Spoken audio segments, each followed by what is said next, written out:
প্রিয়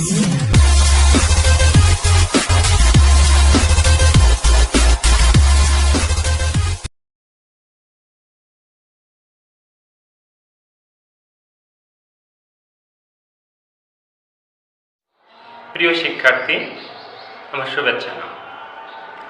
আজ আমরা গড় অধ্যায়ে দ্বিতীয় পাঠ নিয়ে আলোচনা করব। গতকাল আমরা কি শিখেছিলাম তোমাদের মনে আছে? গতকাল আমরা গড় বের করার নিয়ম শিখেছিলাম। গড় বের করার নিয়ম কি ছিল? প্রথমে রাশিগুলোর যোগফল নির্ণয় করতে হয়, তারপর রাশি সংখ্যা দ্বারা ভাগ করতে হয়। এবার আমরা তোমাদের পাঠ্য বইয়ের 90 পৃষ্ঠা একটা সমস্যা নিয়ে আলোচনা করব।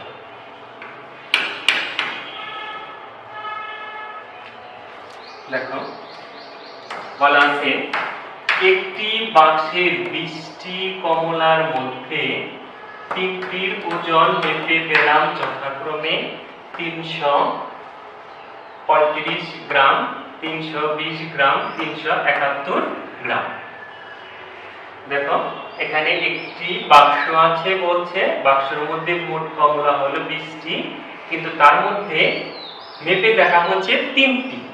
একটির ওজন হলো 335 গ্রাম, 320 গ্রাম, 371 গ্রাম।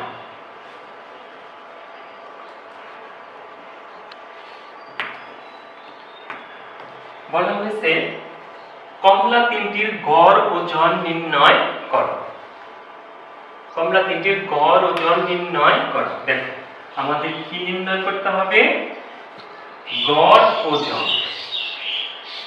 তাহলে আমরা জানি গড় ওজন বের করার আগে সবার আগে কি কাজটি করতে হবে? আমাদের 3টি কমলার যোগফল নির্ণয় করতে হবে। 3টি কমলার যোগফল নির্ণয় করতে হবে। তাহলে আমরা প্রথমে লিখব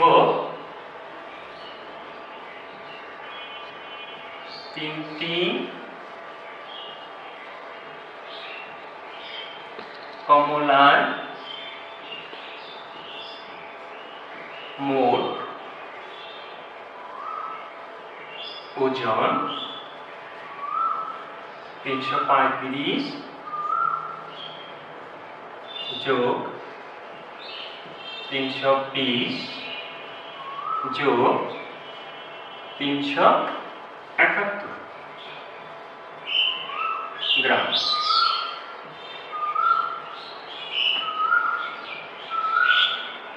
1 আর 0 যোগ করে 1 আর 5 6,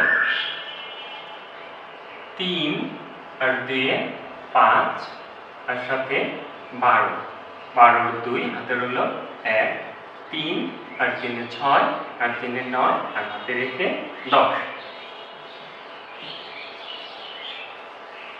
তাহলে আমরা প্রথমে কি করলাম? প্রথমে কমলা 3টির মোট ওজন নির্ণয় করলাম। কমলা 3টির মোট ওজন হলো 1026 গ্রাম। এবার আমাদের দরকার রাশির সংখ্যা। এখানে কিন্তু রাশি সংখ্যা বলেই দেওয়া আছে। রাশি সংখ্যা হলো 3। আমরা লিখব তাহলে, সুতরাং 3টি কমলার মোট 3টি কমলার গড় ওজন। গড় ওজন আমরা জেনেছি যে গড় মানেই হলো কি? রাশিগুলোর যোগফল ভাগ রাশির সংখ্যা। এখানে আমার রাশিগুলোর যোগফল হয়েছে 1026 ভাগ রাশির সংখ্যা হলো 3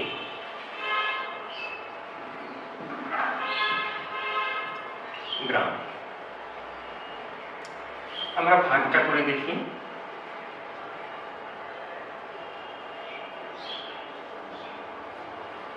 3 10 এর মধ্যে যাবে 3 বার, 3 3 9, বিয়োগ করলাম 1, আনলাম 2 কেটে 3, 12 মধ্যে যাবে 4 বার, আনলাম 6 কেটে 3, 6 মধ্যে যাবে 2 বার।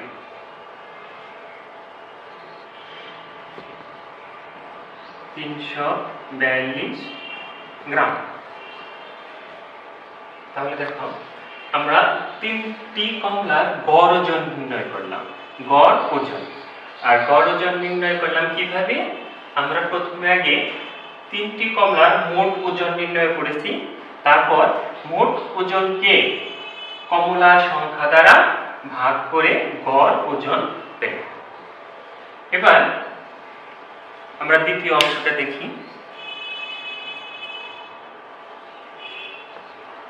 বলা আছে গড় ওজনের ভিত্তিতে 20টি কমলার মোট ওজন নির্ণয় করো। গড় ওজনের ভিত্তিতে 20টি কমলার মোট ওজন নির্ণয় করো। গড় ওজনের ভিত্তিতে, এই কথাটা দেখো, গড় ওজনের ভিত্তিতে, তার মানে হলো এই যে আমরা পেলাম এখানে গড় ওজন কত? 342 গ্রাম। এর আলোকে আমাকে 20টি কমলার মোট ওজন নির্ণয় করতে হবে।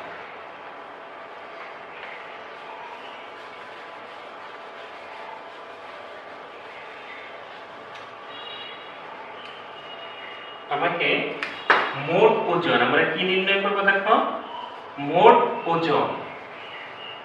তাহলে মোট সমষ্টি যোগফল এক কথা। তাহলে আমরা প্রথমে লিখব 20টি কমলার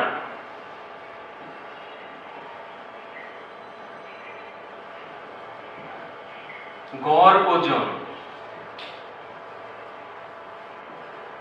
এই যে আমরা এইখানে যে পেয়েছি সেই ওজনটাই, 20টি কমলার গড় ওজন পেয়েছি আমরা 342 গ্রাম।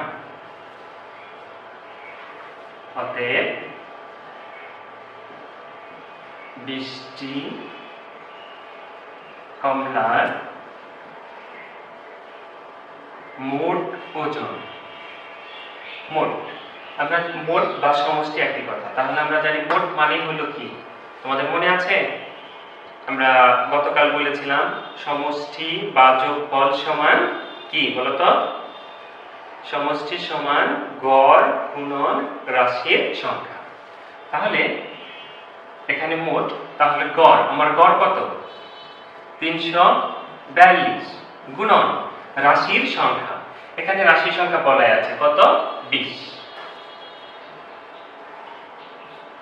গ্রাম। তাহলে আমরা শূন্যের গুণন শিখেছি, তাকে প্রথমে শূন্যটা বসিয়ে নিলাম, তারপর এখানে রইল 2, 2 দুগুণে 4, 4 দুগুণে 8, 3 দুগুণে 6।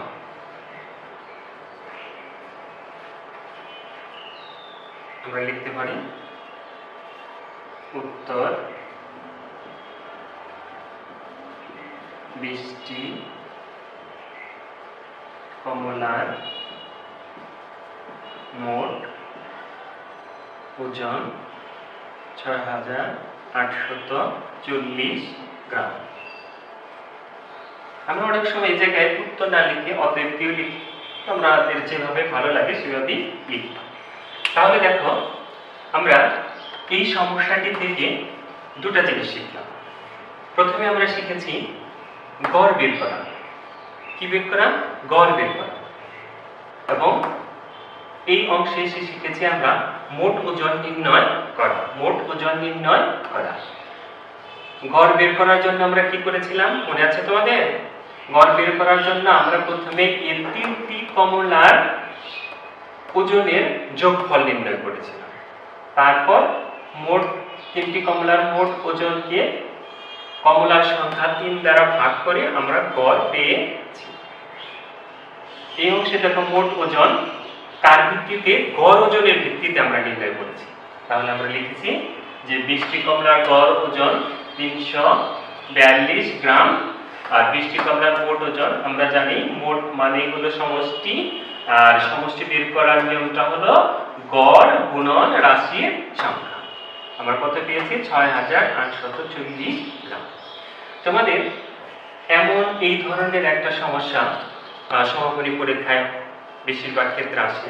সেই ক্ষেত্রে দেখো তোমাকে এখানে 20টি কমলার কথা বলা আছে, হয়তো বলা থাকতে পারে 30টি কমলা, 60টি কমলার ওজন, আর এখানে বলা আছে 3টির ওজন ভেবে ফেলাম, হয়তো এমন থাকতে পারে এখানে 3-এর জায়গায় 5 থাকতে পারে, 6 থাকতে পারে, 7 থাকতে পারে। এখানে কমলা কে ভিত্তি করে বলা হয়েছে, হয়তো বা বলা যেতে পারে যে 30টি ডিমের ওজন এত, তার মধ্যে 5টি ডিমের ওজন যথাক্রমে এত এত। এভাবে তোমাদের বিভিন্নভাবে সমস্যাটা আসতে পারে, কিন্তু তোমাদের মনে রাখতে হবে যে আমরা গড়টা কিভাবে নির্ণয় করব এবং গড় ওজনের ভিত্তিতে মোট ওজন কিভাবে নির্ণয় করব।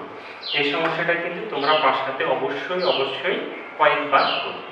এবার আমরা আরেকটি সমস্যা দেখি তোমাদের।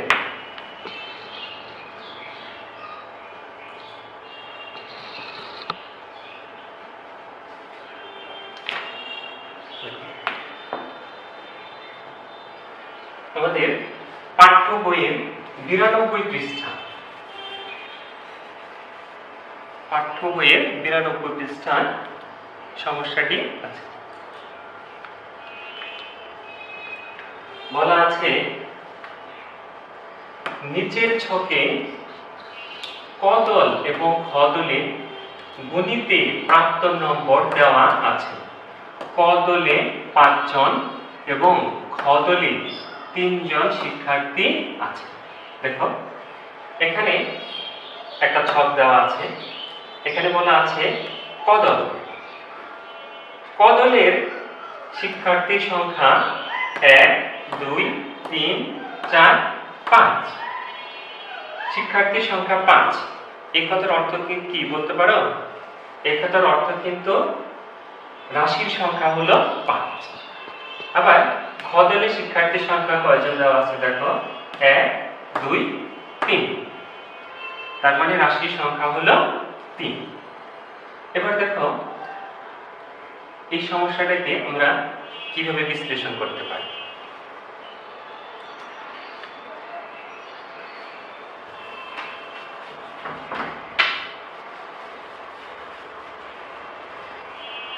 দেখো বলা আছে ক দলের নম্বরের গড় নির্ণয় করো। কি বলা আছে বলো? ক দলের নম্বরের গড় নির্ণয় করো। তাহলে আমরা এই যে দেখো কি নির্ণয় করতে হবে আমাকে? গড়। তাহলে আমরা যদি গড় নির্ণয় করতে চাই তাহলে প্রথমে কি করতে হবে তোমাদের মনে আছে? হ্যাঁ ঠিক বলেছো। তাহলে আমাদের প্রথমে আগে ক দলের নম্বরের যোগফল নির্ণয় করতে হবে। তাহলে আমরা লিখব ক দলের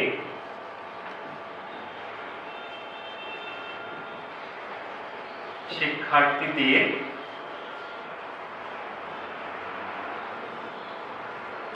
নম্বরের যোগফল। দেখো 59 যোগ 67 যোগ 92 যোগ 80 যোগ 85।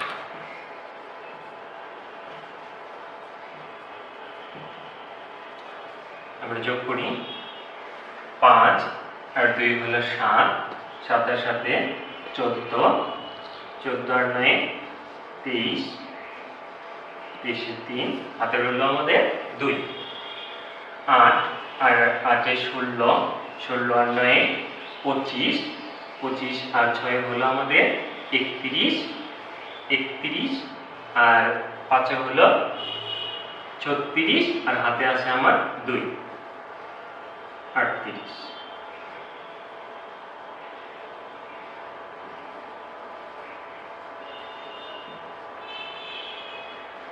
দেখো এখানে আমরা কি পেলাম? ক দলের শিক্ষার্থীদের নম্বরের যোগফল। ক দলের, এখন আমরা লিখব, এখন আমার দরকার রাশির সংখ্যা, মানে শিক্ষার্থীর সংখ্যা। শিক্ষার্থীর সংখ্যা কয়জন? দেখো 1 2 3 4 5। এছাড়া দেখো পূর্বে বলে দেওয়া আছে শিক্ষার্থীর সংখ্যা 5 জন। তাহলে আমরা এখন গড় নির্ণয় করব। অতএব ক দলের শিক্ষার্থীদের নম্বরের গড় সমান গড়। গড় মানে কি? রাশিগুলোর যোগফল ভাগ রাশির সংখ্যা।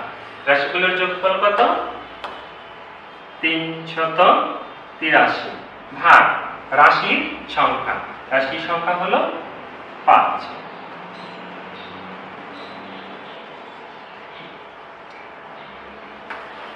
আমরা ভাগটা করে দেখি। 5 38 এর মধ্যে কয়বার যাবে? 7 বার। 5 7টা 35। 8 থেকে 5 বিয়োগ করলাম 3 হলো 33। 5 33 এর মধ্যে কয়বার যাবে? 6 বার। 5 6 30। ভাগশেষ কত আছে? 3। আমরা যদি ভাগফলটাকে দশমিকে প্রকাশ করতে চাই তাহলে ভাজ্যে আমরা দশমিক দিয়ে একটা শূন্য দেব। শূন্যটা কেটে আনলাম। শূন্যের আগে কত আছে? দশমিক, সেটা আমরা ভাগফলে বসিয়ে দিই। আসলে আমরা ভাজ্যে পূর্ণ সংখ্যার শেষে দশমিক শূন্য দিয়েছি। পূর্ণ সংখ্যার শেষে দশমিকের পর যদি শূন্য দিই তাহলে কিন্তু এর মানের কোনো পরিবর্তন হয় না। তাহলে 5 30 এর মধ্যে কয়বার যাবে? 6। 5 6 30। তাহলে কত পেলাম? 76.6। তাহলে দেখো আমরা পেলাম ক দলের শিক্ষার্থীদের নম্বরের গড় 76.6। তাহলে গড় আমরা কিভাবে করলাম আরেকবার দেখি। আমরা প্রথমে ক দলের শিক্ষার্থীদের নম্বরের যোগফল নির্ণয় করেছি, কত? 383। তারপর এই মোট যোগফলকে শিক্ষার্থীর সংখ্যা দ্বারা ভাগ করেছি। এবার আমরা দ্বিতীয় অংশটা দেখি। বলা আছে খ দলের নম্বরের গড় নির্ণয় করো।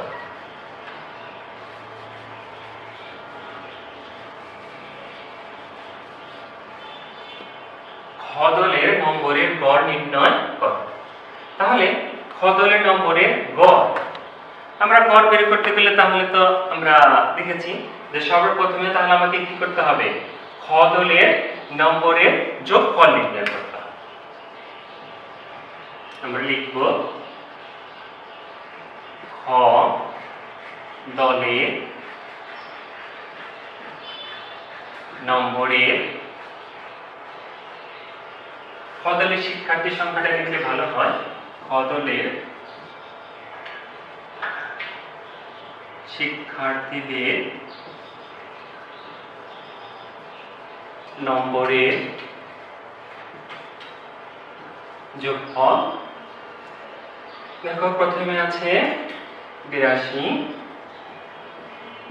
যোগ 78 যোগ 65।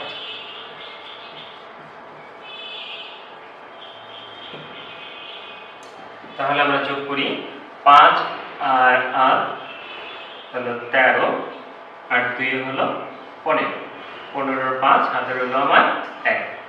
8 আর 7 15 আর 6 হলো 21 আর হাতে ছিল 1। তাহলে কত হলো আমার? 22। আমরা যোগফল পেলাম। এবার রাশির সংখ্যা, রাশির সংখ্যা বা শিক্ষার্থীর সংখ্যা একই কথা।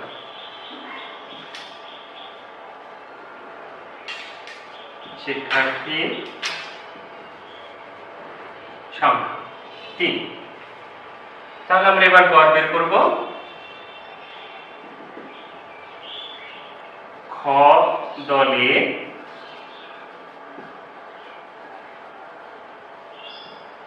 শিক্ষার্থীদের নম্বরে গড়, গড় মানে হলো রাশিগুলোর যোগফল ভাগ রাশির সংখ্যা। রাশিগুলোর যোগফল আমরা পেয়েছি 225 ভাগ রাশির সংখ্যা 3।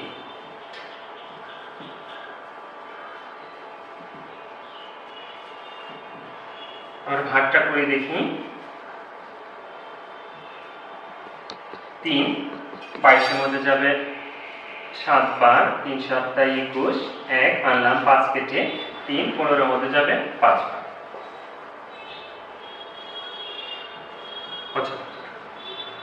তাহলে আমরা দেখো, আমরা খ দলের নম্বরের গড় নির্ণয় করলাম। আমরা গড় কিভাবে নির্ণয় করলাম আরো একবার দেখি।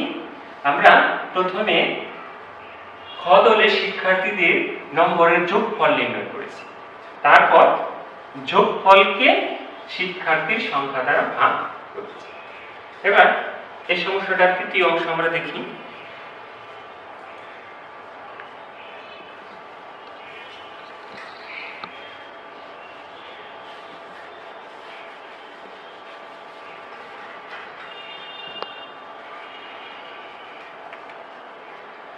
দেখো বলা আছে ক এবং খ দলের সকল শিক্ষার্থীর গড় নম্বর নির্ণয় করো। ক এবং খ দলের সকল শিক্ষার্থী, দেখো সকল, এখানে সকল বলতে কিন্তু মোট এই দলে আছে 5 জন আর এই দলে আছে কয়জন, 3 জন, এই মোট 8 জনকে বোঝানো হয়েছে। তাহলে ক এবং খ দলের সকল শিক্ষার্থীর গড় নম্বর নির্ণয় করো। আমরা কি নির্ণয় করব, গড়। তাহলে তো আমরা জানি যে গড় নির্ণয় করতে গেলে আমাদের প্রথমে আগে এই সকল শিক্ষার্থী, তার মানে 8 জনের মোট নাম্বার নির্ণয় করতে হবে। তাহলে আমরা লিখব ক এবং খ দলের সকল শিক্ষার্থীর মোট নম্বর, দেখো কদলে ছিল প্রথমে 59 যোগ 67 যোগ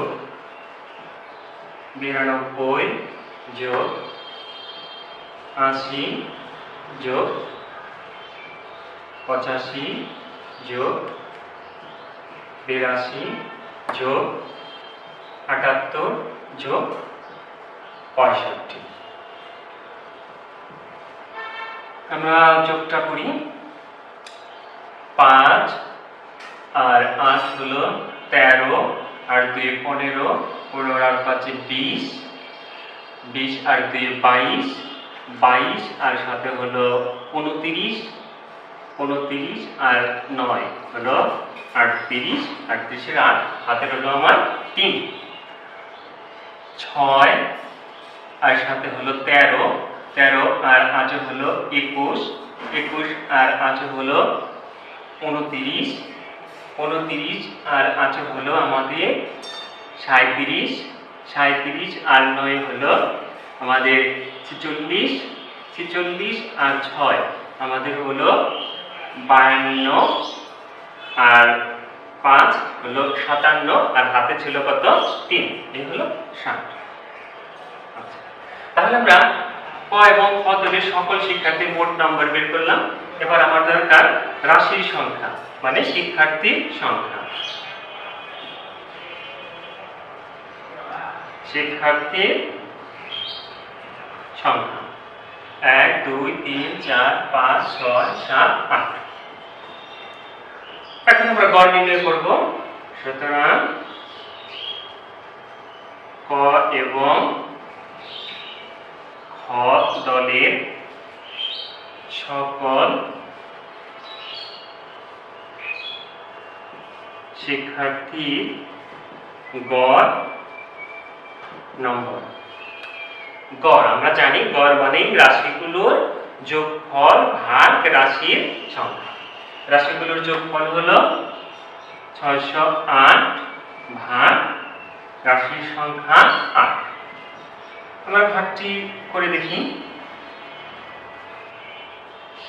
6 7 এর মধ্যে গেছে পাবা 7 বার 7 8 56 বিয়োগ করলাম 4 8 গেল পাবা 6 বার 6 8 48। তাহলে আমরা ক এবং খ দলের সকল শিক্ষার্থীর গড় নম্বর পেলাম কত? 76। দেখো এই সমস্যাটি তাহলে আমরা আরো একবার পুনরায় দেখি আমরা কিভাবে বের করলাম। বলা ছিল ক এবং খ দলের সকল শিক্ষার্থীর গড় নির্ণয় করো। তাহলে আমরা প্রথমে ক এবং খ দলের সকল শিক্ষার্থীর মোট নম্বর নির্ণয় করেছি, তারপর মোট নম্বরকে শিক্ষার্থীর সংখ্যা দ্বারা ভাগ করেছি। তোমাদের পাঠ্য বইয়ে দেখবে তোমরা এখানে বলা আছে এই সমস্যাটা নিয়ে রেজার কৌশল বলতে একটা শব্দ আছে। দেখো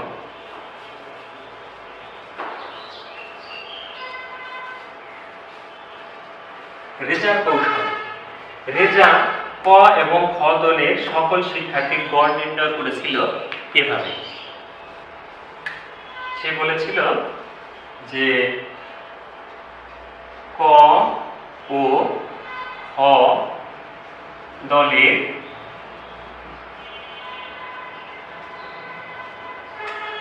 শিক্ষার্থীদের নম্বরের গড় সে করেছিল কি, এই যে ক দলের গড় আর খ দলের গড় দুইটাকে একত্র করে 2 দ্বারা ভাগ করেছে। ক দলের গড় নম্বর আমাদের হয়েছিল কত? 76.6 আর খ দলের নম্বরের গড় হয়েছিল কত? যোগ 75 ভাগ 2, যেহেতু দলের সংখ্যা ছিল 2। আমরা দেখি 6.5 আর 6 1 হাতের রইল 11 হাতের রইল 1 7 7 14 আর 1 15 ভাগ 2। 2 দ্বারা যদি আমরা ভাগ করে দেখি 2 15 মধ্যে গেল 7 বার 7 দুগুণে 14 1 1 আনলাম 5 বার 5 দুগুণে 10 আনলাম 6 কেটে তার আগে দশমিক ভাগ করে আমরা দিয়ে নিলাম 6 গেল 8 বার। রেজার কৌশলে রেজার 2 দলের গড় হয়েছে হলো 75.8। কিন্তু রেজার এই কৌশলটি কিন্তু সঠিক নয়, কারণ দুটি দলের শিক্ষার্থীর সংখ্যা সমান নয়। দুটি দলের শিক্ষার্থীর সংখ্যা সমান না হলে কিন্তু আমরা এই কৌশলে করতে পারবো না। আসলে রেজার অঙ্কটা হয়েছে হলো দুটি দলের গড় নম্বরের গড়, দুটি দলের গড় নম্বরের গড়। তাই আমরা এই কৌশলটি অবশ্যই পরিহার করব। তাছাড়া যখন আমরা এইভাবে লিখতে পারি, দেখো এখানে যদি বলি আমরা যে ক এবং খ দলে মোট শিক্ষার্থী আছে কয়জন? 8 জন। এখন 8 জনের গড় যদি এটা আমরা ধরি আর যদি মোট নির্ণয় করতে চাই 8 দ্বারা যদি গুণ করি তাহলে দেখো কত আসে? 8 8 64 64 4 হাতে হলো 6 5 8 40 আর 6 46 হাতে হলো 4 7 8 56 আর 4 7। তাহলে দেখো তাহলে কিন্তু এই যে 8 জন শিক্ষার্থীর মোট নাম্বার আছে, 8 জন শিক্ষার্থীর মোট নাম্বার যোগ করে আমরা পেয়েছিলাম কত? তোমাদের মনে আছে? 608।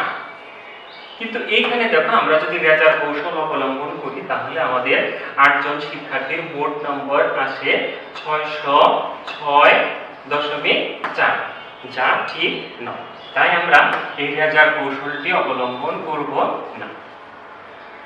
প্রিয় শিক্ষার্থী, আমরা আজকে দুটি সমস্যার সমাধান করেছি। তোমরা বাসায় বসে এই দুটি সমস্যা আরো পুনরায় করবে এবং এই সমস্যার ন্যায় তোমরা নিজেরাই সমস্যা তৈরি করবে। এখানে ক দলের শিক্ষার্থী 5 জন আছে, তোমরা ক দলের শিক্ষার্থী 6 জন তৈরি করলে, আবার ক দলে 3 জন আছে, হয়তো ক দলে তোমরা 4 জন তৈরি করলে, অথবা এখানে নাম্বারগুলো আছে, নাম্বারগুলো তোমরা পরিবর্তন করবে। এবং প্রিয় শিক্ষার্থী, তোমরা বাসায় বসে এই সমস্যাটি কয়েকবার করবে এবং এই সমস্যার মতো করে তোমরা নিজেরাই সমস্যা তৈরি করবে। এখানে দেখো বলা আছে ক দলের শিক্ষার্থীর সংখ্যা 5, হয়তো তোমরা ক দলের শিক্ষার্থীর সংখ্যা 6 তৈরি করলে।